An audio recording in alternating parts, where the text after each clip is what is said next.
Muito bem, esse é o Oriente-se hoje, falando sobre a importância da pessoa, o valor que a pessoa tem. Estamos mais focados na pessoa ou nas coisas? É interessante tudo isso, né? Esse momento tão oportuno, porque o Espírito Santo sopra onde quer e acabou levantando um Francisco que está falando, gente, somos muito consumistas, olha as pessoas, já já ele vai falar conosco, mas deixei uma missão para o padre aqui. O padre encontra abandonados que estão bem estruturados, né? Mas tem gente abandonada em carro do ano, tem gente abandonada em apartamento na beira-mar, né? Numa peregrinação, eu viajei com uma senhora que o marido traía e fazia de tudo, então ela pegava dinheiro do marido para rezar, viajar, peregrinar. Às vezes ela pegava um pouquinho a mais, pegava mesmo, intencionalmente. Ela falou, já que ele faz isso, eu peço a mais. E levava com ela, até empregada ela já tinha levado, para ir com ela para os lugares santos. E, né, a alma, como fica a alma? O senhor encontra bastante gente também que não é nem lembrada que existe, né, padre? Apesar de estar no meio social aparentemente normal. E tem situações que a gente não sabe nem o que fazer. A verdade é essa.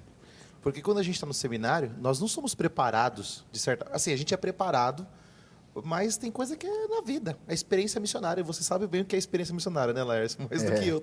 Tem mais tempo de missão do que eu. Até o nosso irmão aqui da Voz dos Pobres, né? Também tem essa experiência missionária. E é interessante que a gente vai pedindo para o Espírito Santo. A pessoa vai falando a situação dela. Eu falo, Espírito Santo, me ilumina. O que eu devo falar para ela? Porque é uma situação tão delicada, tão única, que você fala, o que falar para ela? Às vezes a pessoa fala, no final ela chora sozinha, ela agradece, né? Mas às vezes a gente encontra situações, poderia citar mais de 10 situações diferentes, assim, de coisas mais absurdas que eu já vi, assim, né? Então, realmente, de comover a gente, da gente saber sem saber o que fazer pela pessoa. E pessoas que estão enfurnadas, que nem você falou, enfurnadas dentro da igreja, não que seja ruim, é bom que está na igreja, pior se vai ser outro lugar, né?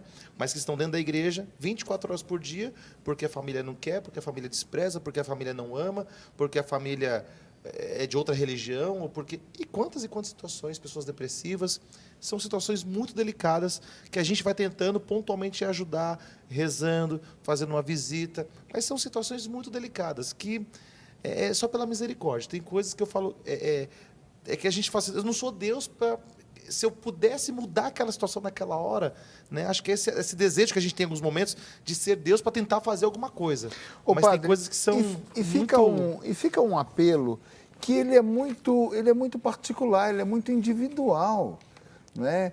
A gente sempre fica esperando um movimento, um arrastão, uma voz de comando. A TV tal vai falar, ou a igreja vai falar, ou o Papa vai falar, ou a comunidade vai falar. Alguém vai falar para a gente começar, eu não aguento mais essa situação, alguém tem que fazer alguma coisa. E eu nunca começo mudando a minha situação. Eu, de certa forma, Laércio, assim, o meu ritmo sacerdotal, ele tem sido assim, sem querer falar de mim, mas falando dos trabalhos, você conhece um pouquinho, já foi lá onde eu fico, no santuário, na Paróquia Santa Gertrudes, né? Eu peguei um ritmo de trabalho assim, onde eu tenho vivido pregar a verdade 100%. Né? Não que outros não preguem a verdade, não estou falando mal de outros aqui, pelo amor de Deus, né? Não é isso, não entendam mal. Mas há formas e formas de falar a verdade. Há formas de você falar a verdade maquiando, tentando alisar, e tem formas de falar a verdade rasgado, de tal forma que alguns se sentem ofendidos que não voltem mais. Né? E eu peguei esse ritmo de falar a verdade rasgado.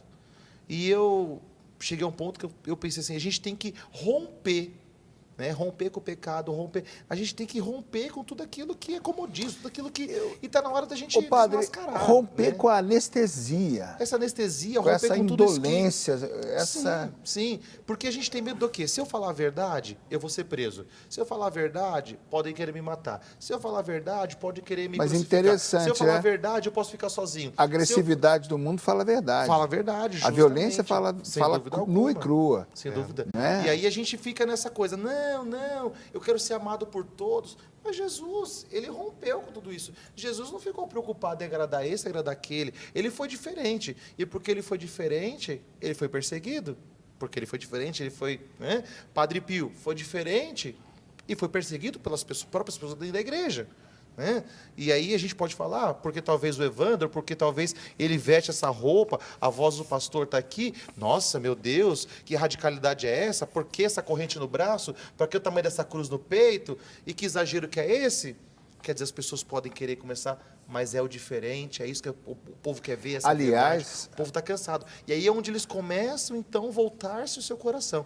E essa é a raiz, né, de tudo, né? aliás, a sociedade quer que todos sejam iguais. Claro, querem ao colocar que uma ela forma, pensa. né? Querem colocar todo mundo dentro de uma forma, né? Eles chamam, a gente chama isso, um termo mais técnico, né, mais político, vamos dizer assim, até como massa de manobra, né? É a famosa massa de manobra. Ou seja, eu coloco todo mundo dentro de um padrão e eu controlo como eu quero. Na educação, na parte financeira, na parte política, espiritual. Eu quero colocar um ritmo, né? Deixa eu falar aqui com o Cláudio. Cláudio, você vê mais, o que te salta mais aos olhos, o que te preocupa, o que te incomoda mais? É a pessoa não ter reagido até chegar naquele ponto? Ou é a situação ao redor daquela pessoa que não muda? O que grita mais alto para você? Que dica você daria para as pessoas não rolarem ladeira abaixo também, igual a tantos que você cruza pelo caminho? Então, assim, o povo de rua, assim, o que eu vejo o maior sofrimento deles é o se achar ninguém mesmo, né? A indiferença com que as pessoas passam por eles, né? Nem bom dia, nem boa tarde, nem um sinal. E essa inversão de valores, imagina só, se você está andando no centro da cidade de São Paulo, aí a cada esquina você acha uma nota de R$10, você para, mesmo que você estiver apressado, para e pega aquela nota de R$10. Aí vai atravessar, está atrasado, mas uma nota de R$100, para e pega. E lá está no chão quem vale muito mais do que R$100 e a gente passa e não para, e nem diz oi, né? Então isso é o que me preocupa, porque a gente está perdendo o que é nosso de ser humano, né? Mas nós fomos treinados. A gente não para falar com o filho que está pedindo, porque a gente está sem tempo. A gente não para falar com a esposa que quer falar uma coisa que não é do meu trabalho. Eu estou com a cabeça cheia de outras coisas. Não quero saber do negócio da cozinha que pifou. A gente não para ninguém mais. E você vê que tudo hoje é para ser mais rápido, né? Os eletrodomésticos, tudo é para que a pessoa faça mais rápido, tenha mais tempo, mas tenha mais tempo para não ter tempo, porque nunca vai ter tempo, né? Você reparou? É isso, aí a pessoa nunca para, né? É uma espiral. Nunca para e nunca pensa naquilo que ela está vivendo. E a grande estratégia por trás disso é justamente porque sem tempo você não pensa. E a massa acéfala, sem cérebro, ela dá muito lucro. Eu lanço um produto e digo, todo mundo tem que ter. Todo mundo tem que ter. Olha, eu nunca tinha tocado tão próximo desse assunto como eu tenho tocado ultimamente, por causa da minha circunstância de vida. Mas eu estou impressionado. Parecia uma voz política distante essa história da manipulação das massas. Como isso chega até nós. Sim. Como definem até o que a gente vai vestir. É impressionante. Você sabe, Lércio, que eu tenho uma perguntinha para você aqui. Opa, então vamos a ela, depois eu porque essa aqui vem de Jaraguá do Sul. Opa, um beijo para Jaraguá do Sul. A pessoa não se identificou e ela fez uma pergunta que você vai ter que fazer uma explanação de pelo menos 30 segundos. Ela diz, qual é a diferença do ser humano e da humanização? Olha, uma boa pergunta, hein? Ser humano é uma questão interessante, porque é a questão do verbo, é a questão do tornar-se. Uma coisa que a gente começou a falar, e até complementar a isso, a questão da humanização, ela passa até por uma esfera meio de modismo também, né, e tal. Mas o tornar-se pessoa, ela passa por uma esfera muito importante, que é o sentir o outro, é eu ver nele uma extensão de mim. É eu ver no padre uma extensão de mim, é eu ver no Lércio uma extensão de mim. É eu ver naquele mendigo, naquela pessoa que está na rua, uma extensão daquilo que eu sou. Eu não gostaria de estar naquela situação, aquilo me compadece, porque que situação é essa? A gente entra na situação como se fosse olhando a nós mesmos A ali. nós mesmos. E, por incrível que pareça, aquele morador de rua, aquela pessoa, tem muito mais a ver comigo do que eu imagino. É que, socialmente, essa ideia me amedronta tanto que eu, então, excluo ele. Eu excluo a pessoa que não representa algo que a sociedade prega muito, sucesso. Sucesso é ter carrão, sucesso é andar bem vestido, é comprar terno de 5 mil reais, sucesso é ter bastante dinheiro. E, infelizmente, os consultórios mostram que sucesso é ir na contramão, porque nós pegamos os valores e mudamos o preço deles. Nós colocamos o valor em alguma máquina gigantesco e no nosso próprio filho, na nossa esposa, nas relações, centavos. Então, O no meu Cláudio caminhar... estava falando aqui da nota de 100, mas a gente já viu essa pegadinha na TV, né? Se você colar uma moeda de 10 centavos no chão, a pessoa para pegar. Exatamente, exatamente. Agora ela não para dar um bom dia Não. para o irmão que está ali catando lixo. Ela não levanta os olhos. Exato. E, sinceramente, eu costumo dizer, a gente cristaliza a nossa consciência, a gente cria uma espécie de proteção até para a gente se sentir melhor. Então, a gente arranja explicações lógicas e práticas para as coisas. Não, eu não ajudo porque vai que eu sou assaltado. Não, eu não ajudo porque você viu o que aconteceu com não sei quem, você nem sabe se é verdade, mas a explicação cai tão bem que você nem precisa tocar na sua consciência. Você faz uma coisa extremamente antiética, pega, enche o bolso de dinheiro, você fala, não, mas eu fiz uma doação de 10 centavos, eu roubei 10 milhões, mas eu doei 10 centavos lá para a paróquia do padre, lá para a Voz dos Pobres, ela para onde que eu doei, né? Para cristalizar minha consciência, para eu me convencer que eu estou fazendo a coisa certa. Então, o ser humano é tocar na realidade do outro, me vendo nela. E aí a questão da cristalização.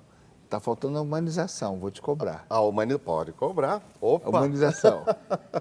A questão da humanização, ela é uma vertente, até uma questão filosófica, digamos assim, né? Tem uma... De tornar as coisas mais humanas, a sociedade mais humana. Isso, a sociedade mais humana e tal. É um paliativo? Não necessariamente. Ela tem a sua parte prática, digamos assim, que é o olhar, que é o parar para refletir, para olhar. Tem a sua parte prática. Porém, ninguém consegue transformar nada quando o coração não está disponível. Então, nós mudamos as coisas ao nosso redor, na nossa vida, quando nós colocamos o nosso sentimento, o coração disponível. Por exemplo, se uma pessoa não tem arrependimento, ela não se incomoda das coisas erradas que ela faz, ela não procura ajuda. Muitas vezes... E nem se sente movida a ajudar. Imagina, ela só é movida para ajudar se filosoficamente ela acha que ela precisa fazer alguma coisa para se sentir absolvida. Então, por exemplo, aquilo que eu falei, o cara deu um prejuízo de 10 milhões num lugar, mas ele dá 10 centavos para alguém para aplacar a questão filosófica dele. Vai que eu vou para o inferno. Pelo menos, né? Eu tenho um argumento. Não, mas um dia eu dei 10 centavos para alguém, né? Um dia eu dei uma sopa para alguém. Um dia eu deixei o cara limpar o meu vidro. Está me lembrando do Alto da Compadecido, naquele julgamento diante de Deus lá, o Zé Grilo. O Zé Grilo, exatamente. Mas as pessoas são treinadas para isso, né? Hoje em dia você pega, por exemplo, a questão dos jovens, né? Eu me lembro, no nosso tempo de juventude, quando a gente fala assim, nosso tempo, né? Já passou tanto tempo, né? Mas eu lembro que nós... O seu nem tanto, mas o seu, né, Laércio? Já foi, né? Já era, não tem mais volta. Cláudio, fica quietinho, não lembra do seu, não. O Cláudio nem fala nada, fica só ali na...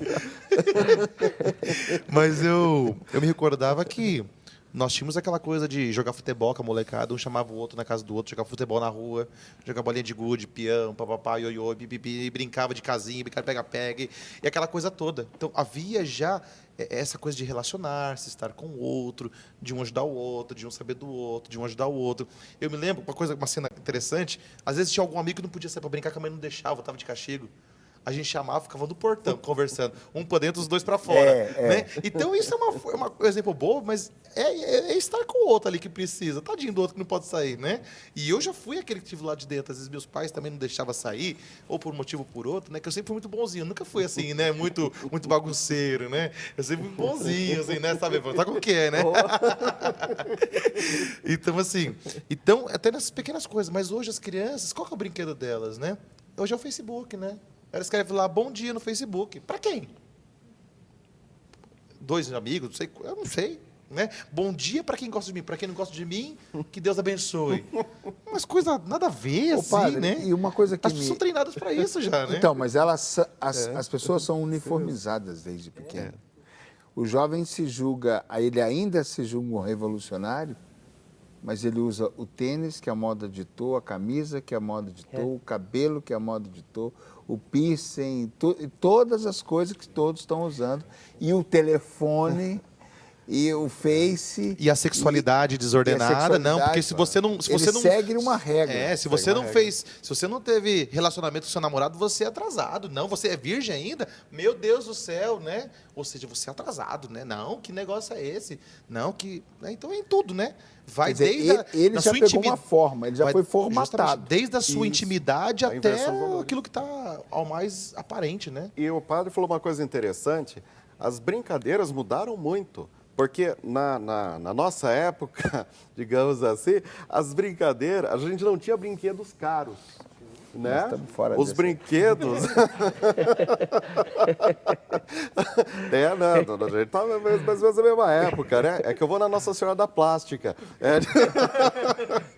Mas na nossa época, as brincadeiras de roda, de pula-pula, tal, de amarelinha, de um jogo, não envolviam coisas que os pais falavam assim, cuidado porque isso é muito caro. Hoje o notebook é caro, as tecnologias são caras, então é meio assim, olha, não leva para a rua para o seu amigo, porque vai que ele quebra, aí o videogame não sei o que lá das quantas. Vai que rouba. Vai que rouba, não é? Exatamente. Então, o distanciamento do ser humano, né, por causa das coisas, né, devido às coisas.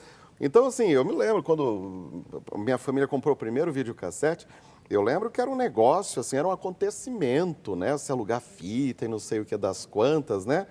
E quando quebrava o videocassete, você consertava. Hoje, as coisas e as pessoas são extremamente descartáveis. Você tem lá um Blu-ray, um DVD, quebrou, não compensa consertar, joga fora. As pessoas e os relacionamentos hoje em dia... Outro dia eu estava conversando com uma pessoa sobre carro, porque ela estava me falando de um tal carro, né? E a gente falando, a gente fica por fora, né? Porque agora tem uns carros também que é mais caro do que o apartamento na Avenida Paulista, sei lá, onde, em São Paulo. E aí, quando chegamos num carro desse aí, que é XYJ e que é assim, que é o valor tal, eu falei, rapaz, mas não dá para comprar um carro, eu compraria nunca. Claro que dá. Aí já não tem discussão. E eu olhei para ele e falei, por quê? Aí é uma questão de status. Exato. O carro já mostra quem você é. Eu fiquei olhando para ele e falei, é. O bobo que você é, né? Que situação. Qual é a pior doença nessa... Você toca direto nos chagados. Qual é a pior doença deles? Qual é a maior dor dos irmãos de rua, dos pobres? Eu penso assim que é isso que ele estava dizendo, né? Da cultura do descartável, né? Você vale enquanto você produz, ou enquanto você me é útil para alguma coisa, ou enquanto você me dá prazer, me dá alguma coisa, eu ganho alguma coisa com você, então você é importante. A partir do momento que você não me dá mais nenhum retorno, eu descarto.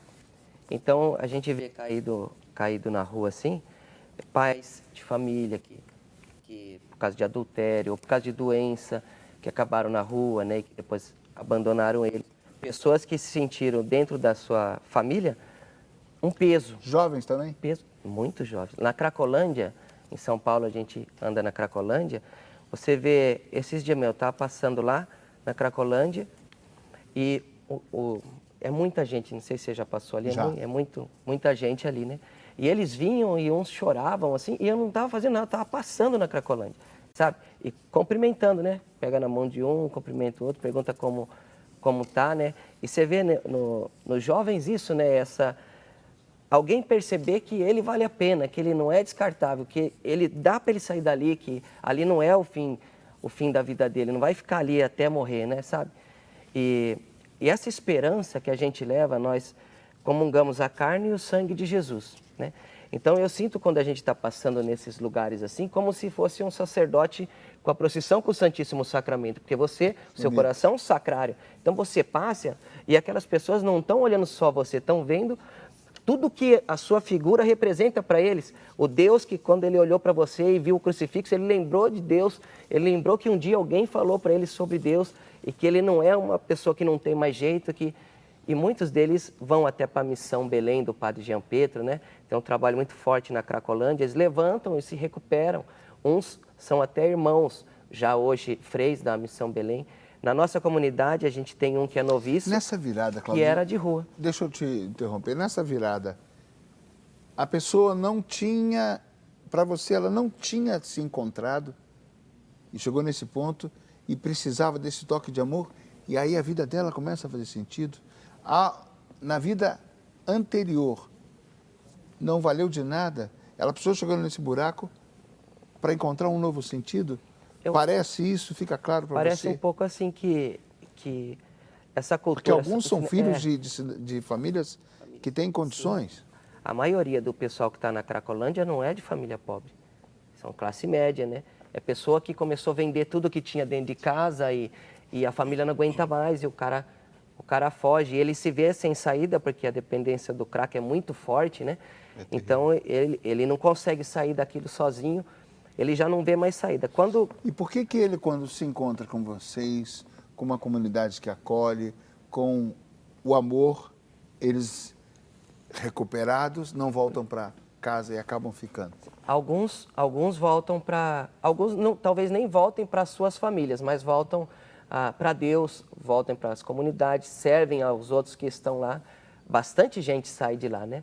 E os que não saem ainda porque não... Porque isso é um sintoma Sim. fantástico, né? Porque a pessoa era... Na verdade, a pessoa vê em você, não só você, vê Jesus, vê Deus e vê que... Porque o ser humano tem dentro dele essa sede de Deus, né? Que Deus colocou no coração de cada um. Então, quando ele se reencontra, é como se fosse um reencontro com aquele que o criou, né? Sim, mas socialmente, do jeito que eles estão falando, a gente está falando, a pessoa tinha o tênis, tinha o carro, tinha a família, tinha a balada, tinha a namorada, tinha a posição, tinha o cartão de crédito, tinha uma situação e, de repente, ele é tirado de tudo isso, esvaziado de tudo isso, para encontrar a verdadeira vida. Porque para a maioria deles, tudo isso não preencheu a vida deles.